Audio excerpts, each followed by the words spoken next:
بسم اللہ الرحمن الرحیم۔ ملفوظات حضرت مسیح موعود 8 فروری 1904۔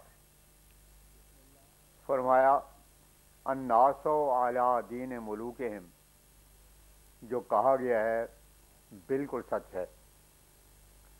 انسان جب سلطنت اور حکومت کو دیکھتا ہے تو اس کے خوش کرنے کے لیے اور اس سے فائدہ اٹھانے کے واسطے وہی رنگ اختیار کرنے لگتا ہے۔ یہی وجہ ہے کہ اس وقت عیسائیوں کی کثرت، ان کی قومی ثروت اور اقبال نے لوگوں کو خیرہ کر دیا ہے، اور ان وجوہات سے بہت سے لوگوں کو ادھر توجہ ہو گئی ہے۔ مگر میں دیکھتا ہوں کہ اب وہ وقت آ گیا ہے کہ اس مذہب کا خاتمہ ہو جاوے، اور اس کے لیے دعا کی بہت ضرورت ہے۔ عیسائی خود بھی محسوس کرتے ہیں کہ یہ سلسلہ ان کے مذہب کو ہلاک کر دے گا۔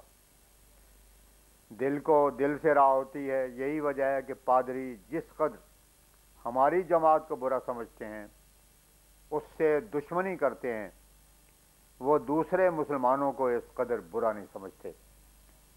جہاں کہیں ہمارا ذکر ہو گالیاں دیتے ہیں۔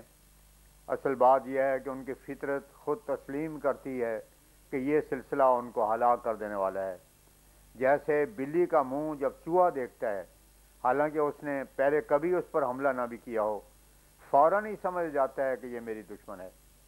بکری نے کبھی شیر کو دیکھا بھی نہ ہو، لیکن جو ہی اسے نظر آ جاوے وہ گھبرا کر کھانا پینا چھوڑ دے گی۔ اسی طرح پر عیسائی ہمارے سلسلے کے کسی آدمی کو دیکھ کر ہی اس سے بیزار ہو جاتے ہیں۔ وہ جانتے ہیں کہ ان سے کوئی امید ان کو نہیں ہے، ان کی فطرت ہی ان کو بتا دیتی ہے۔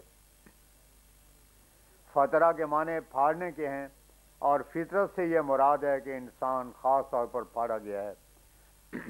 جب انسان سے قوت آتی ہے تو نیک قوتیں پھٹنی شروع ہو جاتی ہیں۔ برہن احمدیہ میں جو یہ الہام ہے بڑے ہی پرزور اور مبشر ہے۔ وما کان اللہ لیترکک حتی یمیز الخبیث من الطیب، یعنی خدا ایسا نہیں ہے جو تجھے چھوڑ دے جب تک پاک اور پلید میں فرق کر کے نہ دکھا دے۔ یہ الہام بڑے ہی مبشر ہے۔ اس سے صاف معلوم ہوتا ہے کہ خدا تعالیٰ عظیم الشان فیصلہ کرنا چاہتا ہے۔ اگرچہ یہ سچی بات ہے کہ جب سے عیسائیوں کا قدم آیا ہے، مسلمانوں نے اپنی طرف سے کمی نہیں کی اور کسی نہ کسی حد تک ان کا مقابلہ کرتے رہے ہیں اور کتابیں اور رسالے لکھتے رہے ہیں، لیکن باوجود اس کے بھی ان کی جماعت بڑھتی ہی گئی، یہاں تک کہ اب شاید 30 لاکھ کے قریب مرتد ہو چکے ہیں۔ اس لیے میں یقیناً سمجھتا ہوں کہ کسر صلیب جان کا دعاؤں پر موقوف ہے۔ دعا میں ایسی قوت ہے کہ جیسے آسمان صاف ہو اور لوگ تضرع و ابتحال کے ساتھ دعا کریں تو آسمان پر بدلیاں سے نمودار ہو جاتی ہیں اور بارش ہونے لگتی ہے۔ اسی طرح پر میں خوب جانتا ہوں کہ دعا اس باطل کو ہلاک کر دے گی، اور لوگوں کو تو کوئی غرض نہیں ہے کہ وہ دین کے لیے دعا کریں، مگر میرے نزدیک بڑا چارہ دعا ہی ہے، اور یہ بڑا خطرناک جنگ ہے جس میں جان جانے کا بھی خطرہ ہے۔ وَلَنِعْمَ مَا قِیلَ اندریں وقت مصیبت چارہ آئے بے کساں، جو دعائے بامداد و گریہ سہار نیز۔ پھر ان دعاؤں کے لیے گوشہ نشینی کی بڑی ضرورت ہے۔ کئی دفعہ یہ بھی خیال آیا ہے کہ باغ میں کوئی الگ مکان دعاؤں کے واسطے بنا لیں۔ غرض یہ تو میں نے فیصلہ کیا ہوا ہے کہ محض قلم سے کچھ نہیں بنتا۔ اغراض نفسانی نے انسان کو دبایا ہوا ہے۔ بہت سے لوگ نوکری کی غرض سے عیسائی ہو رہے ہیں، اور بعض اور نفسانی غرض کی وجہ سے، اور بعض لوگ گورنمنٹ کے تعلقات کی وجہ سے۔ اس طریق پر سچی راحت اور آسائش نہیں مل سکتی۔ مومن کو حقیقی راحت اور آسائش کے لیے روح بخدا ہونا چاہیے۔ جو مومن آسائش کی زندگی چاہتے ہیں وہ خدا تعالیٰ پر بھروسہ کریں اور اس کے سوا کسی اور پر بھروسہ نہ کریں۔ یقیناً یاد رکھیں کہ خدا تعالیٰ کو چھوڑ کر دوسروں پر بھروسہ کرنے والے کو سچا خیر خواہ نہ پائیں گے۔ مجھے خیال آتا ہے کہ حضرت مسیح نے جب دیکھا کہ صلیب کا واقعہ ٹلنے والا نہیں تو ان کو اس امر کا بہت ہی خیال ہوا کہ یہ موت لعنتی موت ہوگی۔ پس اس موت سے بچنے کے لیے انہوں نے بڑی دعا کی۔ دل بریاں اور چشمے گریاں سے انہوں نے دعا کرنے میں کوئی کسر نہیں چھوڑی، آخر وہ دعا قبول ہو گئی۔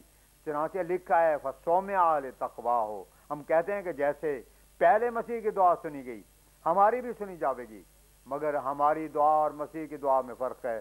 اس کی دعا اپنی موت سے بچنے کے لیے تھی اور ہماری دعا دنیا کو موت سے بچانے کے لیے۔ ہماری غرض اس دعا سے اعلاء کلمت الاسلام ہے۔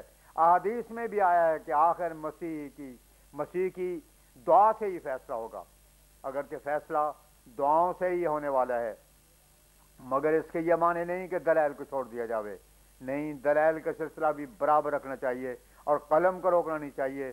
نبیوں کو خدا تعالیٰ نے اس لیے اولو الایدی والابصار کہا ہے کیونکہ وہ ہاتھوں سے کام لیتے ہیں، پس چاہیے کہ تمہارے ہاتھ اور قلم نہ رکیں، اس سے ثواب ہوتا ہے۔ جہاں تک بیان اور لسان سے کام لے سکو کام لیے جاؤ، اور جو باتیں تائید دین کے لیے سمجھ میں آتی جامع انہیں پیش کیے جاؤ، وہ کسی نہ کسی کو فائدہ پہنچائیں گی۔ میری غرض اور نیت بھی یہی ہے کہ جب وہ وقت آوے تو اپنے وقت کہے کہ اس کام کے لیے بھی رکھا جاوے۔